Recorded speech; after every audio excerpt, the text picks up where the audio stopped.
អ្នកដែលពោពេញដោយសេចក្តីលោភចង់បាននៅក្រៃពេកដល់អស់ជីវិតទៅកើតជាប្រែតហើយ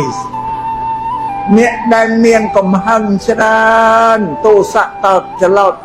តស្លាប់ទៅដោយទោសៈទៅកើតនរកហើយវិញអ្នកដែលស្លាប់ទៅដោយសេចក្តីល្ងងបានមានចំណេះវិជ្ជាសោះរស់ដោយសត្វគោទៅទៅស្លាប់ទៅកើតសត្វអេរិឆានហើយនេះទោសអកិលេស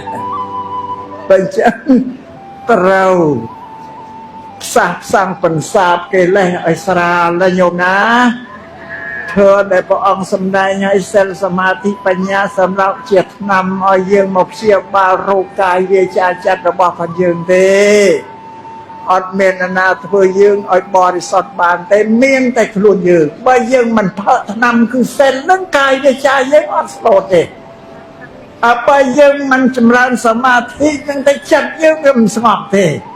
សិតតែថ្នាំទាំងអស់បើយើងមិនចម្រើនវិបស្សនាយើងអត់មានបញ្ញាទេណាបានទេនឹងធ្វើបបពុទ្ធបានទី1ត្រូវរក្សាសិល5ហ្នឹងសិល5ជាផែនដីហើយសិល5ប្រសើរជាងសិល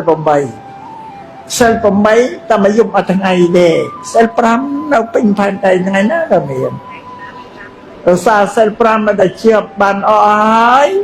ត្រូវអប់រំចិត្តដោយចម្រើនសមាធិបាននេះទៅយកសមាធិមកអប់រំនឹងសិលឬបានហើយយកបញ្ញាមកអប់រំនឹងសមាធិទៀតឬយកចិត្តមកអប់រំនឹងបញ្ញាទៀតឲ្យចិត្តមានបញ្ញាធ្វើអីប្រកបដោយបញ្ញាអត់ចេះខុសទេ